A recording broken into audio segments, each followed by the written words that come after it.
De Pentecôte, Michel Mambo, 0 cas d'Ebola en Côte d'Ivoire, vous le savez, nous en sommes très fiers, mais cela veut dire également qu'il faut continuer la vigilance, il ne faut pas baisser la garde.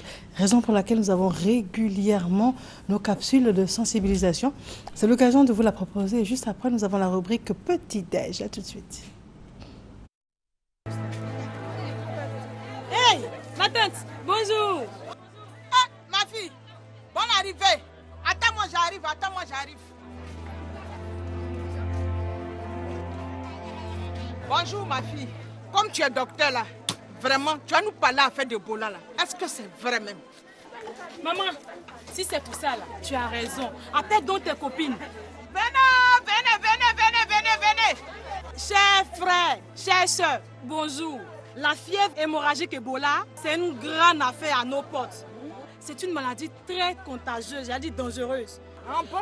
Et qui tue rapidement celui ou celle qui est contaminé. Et surtout quand cette personne n'est pas prise en charge immédiatement. Mais pourquoi dans son nom là, il y a fièvre dedans?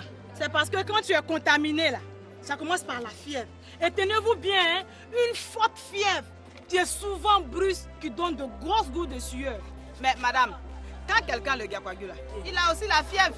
Très bien. C'est pour ça, avec l'arrivée de cette maladie-là, il faut se rendre immédiatement à l'hôpital pour faire des examens. Mais je ne vous dis pas, il y a aussi la fatigue, les maux de tête, les vomissements. Dès que vous voyez quelqu'un qui a un des signes que je viens de citer là, n'hésitez pas à appeler immédiatement le docteur. Et maintenant, vous devez changer de comportement et être très vigilant. Madame, on est mort? Vous n'êtes pas mort. Il suffit simplement de respecter ce que les autorités sanitaires vous disent. Même si pour le moment, il n'y a pas encore de cas d'Ebola chez nous en Côte d'Ivoire.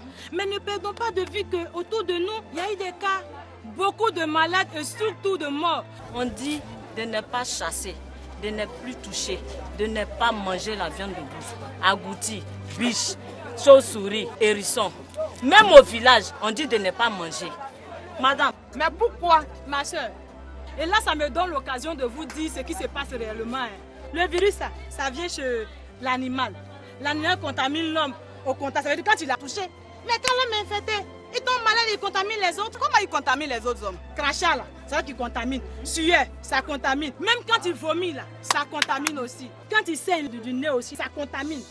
Vous comprenez? C'est tellement grave que les autorités de la Côte d'Ivoire ont pris des mesures. C'est pour ne pas que la maladie se propage. Voici quelques mesures de prévention.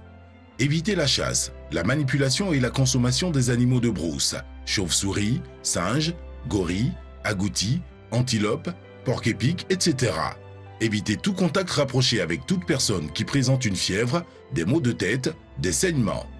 Évitez tout contact direct avec les liquides biologiques d'une personne malade du virus Ebola.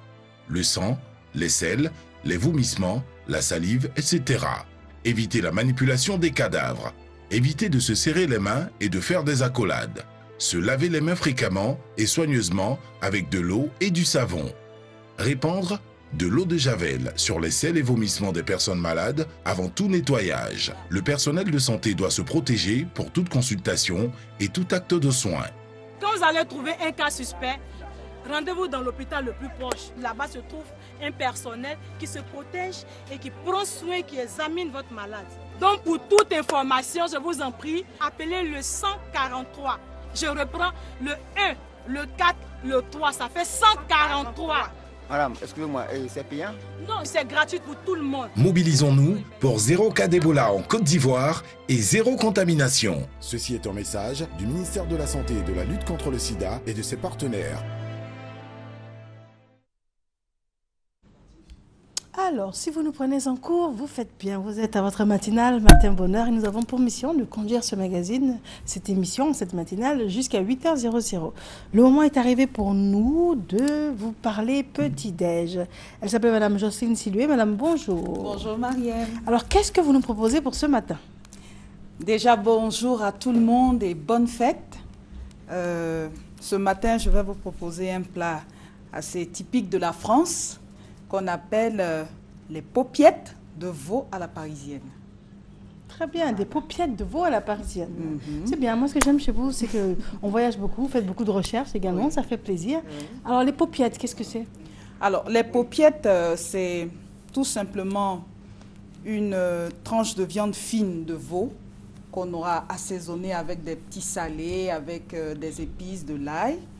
Et ensuite qu'on aura refermé avec du fil alimentaire. Mais cela se fait de manière artisanale.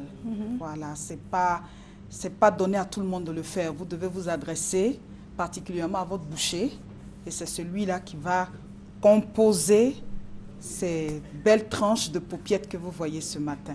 Très bien, donc on ne les fait pas à la maison, il faut aller chez le boucher. Chez le boucher et puis commander des paupiettes. Oui, oui, parce que là, pour faire les paupiettes, on a besoin d'une partie du veau qu'on appelle l'escalope.